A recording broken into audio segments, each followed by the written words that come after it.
Well, my name is Sherri, and I'm originally from the US. I arrived here in 1988, and have lived here happily ever since. And in those days, I worked in theatre. I was a lighting technician, lighting designer, stage manager. So. And did that lead you into your job at the Opera House? Yeah, I started working at the Opera House in 1989. And worked until 1995, I think it was, when I officially resigned.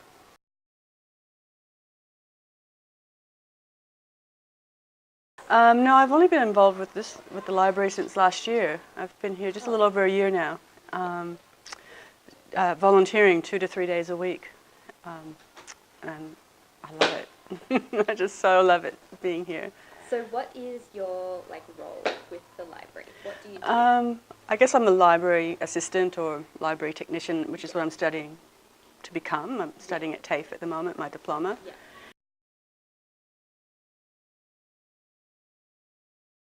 Mainly I've been involved with the posters and helping out getting them, at least with the cataloguing. I'm not a cataloger yet, but I'm helping in terms of putting in short entries onto the OPAC, and then also uploading the images that we have, so that we can get the posters out there on the web so people can see what we have. Yeah.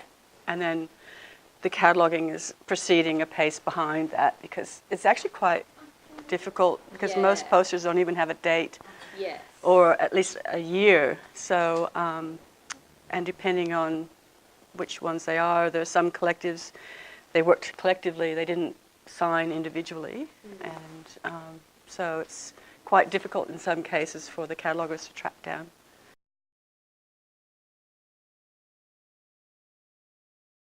Well, I'm kind of coming to the end.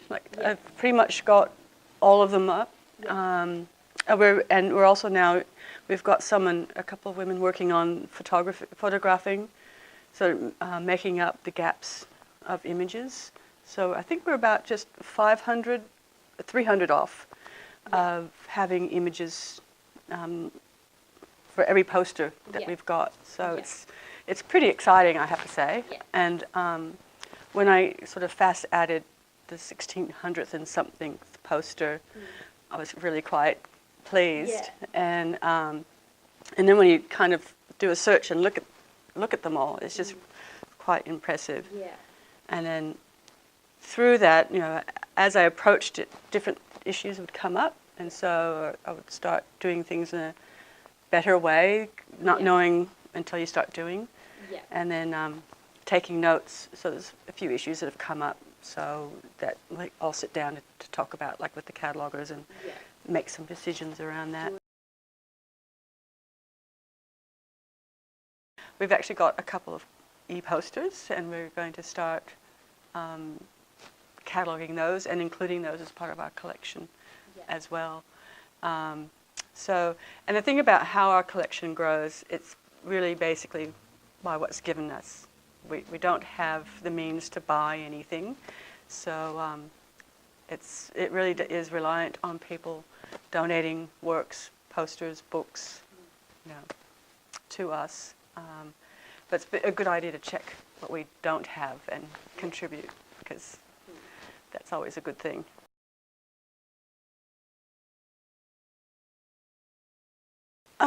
Some of it's to do there's making some ranges of posters into a series, and how we approach that so that they're seen together, and because there are some that kind of go variations on a theme of when certain say domestic violence campaigns were around, there were a range of different posters within the one campaign. Yeah.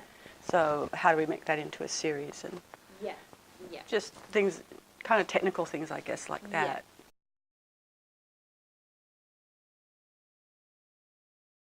Well, I've chosen them, 2 reasons. One is that they kind of address or show a range of my interests, and 2 of them specifically because I actually worked on that particular festival that they're advertising as a technical coordinator for the festival, and then the lighting designer for the actual Opera House concert itself.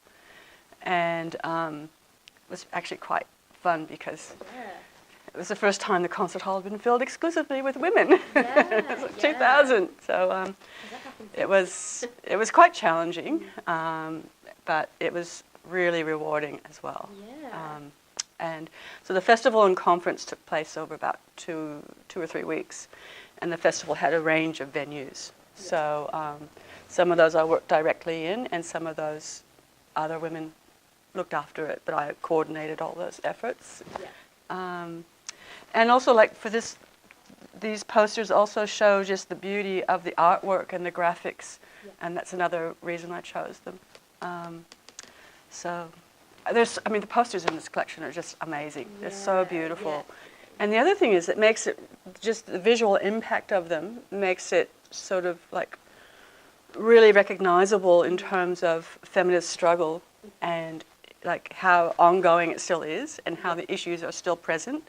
They haven't been one. If you look at these posters from the 90s and you think about what's happening today, it's like that poster could be put up today and it would be totally current. Absolutely. So it's just that visual impact. That was one of the other things that was exciting about working with them and looking at them more and more often, you know, and just seeing all these interconnections.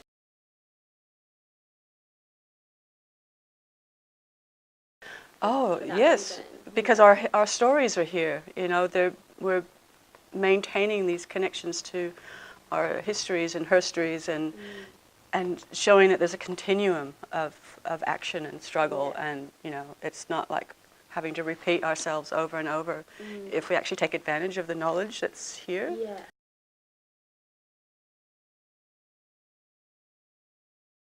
Yeah, I guess I became involved back in the late 70s.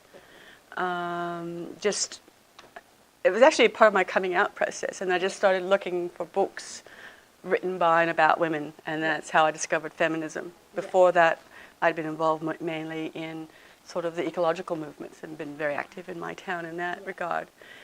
And so I was just like, it was just like this sort of blossoming, and it was just devouring books and and particularly around then discovering feminism. And then, so I wasn't active in like lots of particular groups. It was just more about my own education and opening up to how I question power in society, and that crosses over quite a lot of areas. It's not just about women, quote unquote, but you know, there's race and class, and you know, all of it's interconnected and has different steps of power.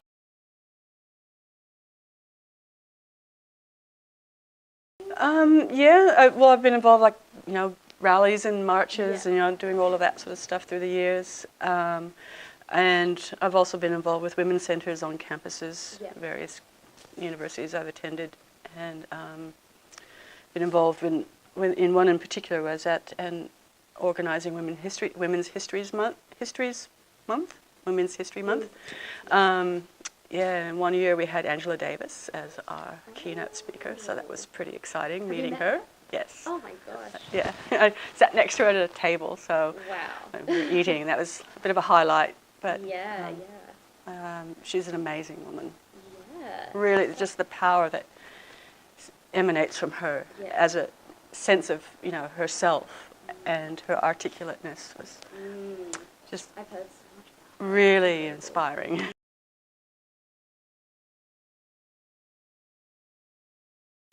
Well, I've discovered actually when I was working on last year with the conference for the Ann Summers Conference, celebrating the 40th anniversary of her book, God's Whores and Damn Police. Heard a lot about that one. Yeah, and Barbara and one of the other librarians, we collaborated together, getting some posters together to put, and at the same time we also put out some issues of Me Jane, which is a newspaper that was published in the 70s and 80s. And I'd never heard of it before, so it was very exciting to see that, actually. Just going through, I mean, I haven't had time when I'm here, actually, to go through the books. It's kind of like one of those things, but there's so many to read. So many. Yeah, even just looking behind you now. I know. And it's exciting to know, too, that some of the books that are here I have.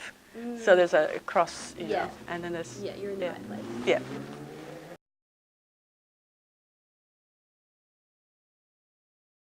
That's quite a big topic, and it's a big topic that libraries are dealing with. And but libraries, particularly public libraries, have always been about community. So one of the ways that public libraries are sort of challenging that notion is actually being embracing more community-based activities within the library, and bringing in people to work in different ways. Yeah. And but also the thing about libraries, when you have a librarian who can help you find what you're looking for, they also help you then to evaluate what you find when you're searching, say on the internet, and do a Google search. What's what's relevant, or what is you can trust in terms of information. They actually help you find ways to search, teach you ways to search to be a bit more productive in that way. So that's and a huge it's huge because there's so much information out there that's available. So and also there's a lot of information that's not available or accessible outside of a library context, like even just belonging to the state library, which anyone can belong to. You have access to databases that you wouldn't just doing a Google search.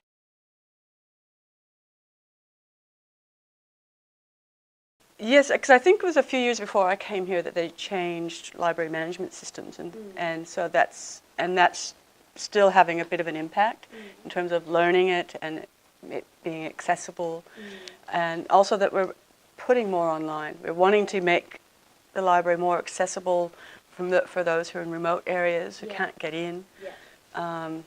And there's lots of exciting ideas coming through from different people, and what's really nice, like yourself, like doing these videos for our YouTube, so it's engaging, more social media type methods, which some people use who don't look in other ways to find out what's happening.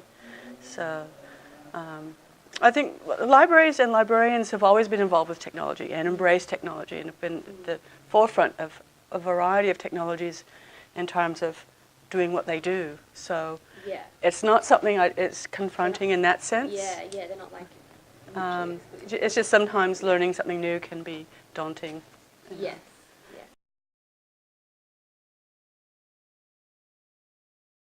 Well, it also gives me access to books that I can actually borrow. There are some books available for loan, but you have to be a member. And not only being a member, but being a volunteer, actually, is what I really enjoy about being a part of the library. There's some really outstanding and amazing women who are part of this institution, and they've just been so inspiring for me. And I feel like a couple of them have been like mentors for me, actually, and they've really given me a lot of support and confidence. So.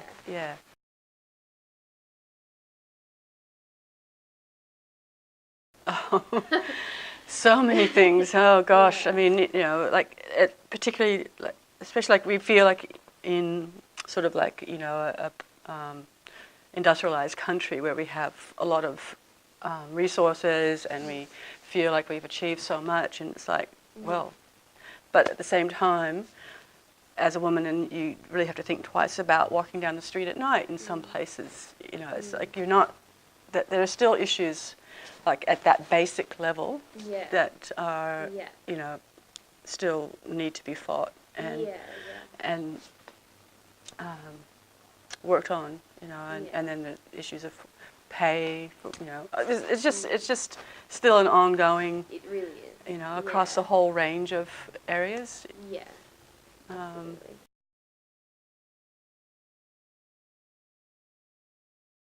Well, I think it's similar to the role anyone uses. It's like being involved, being engaged. But it would be nice to see some younger women coming in, just to keep that energy moving, and new ideas coming in that we might not think of, being sort of in a different time frame, different age, and just keep fresh ideas and energy and moving it along and keep the library vital. You don't want it to get stuck. So.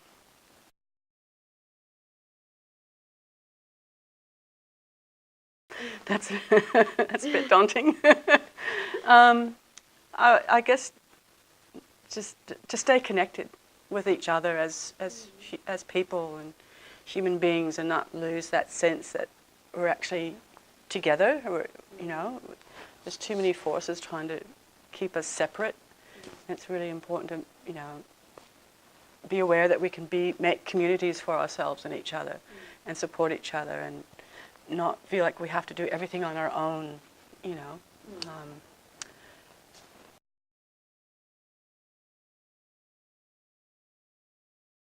The sense of connection. Yeah, and the people who are here. And I guess also knowing that it's in a small way I'm making a bit of a contribution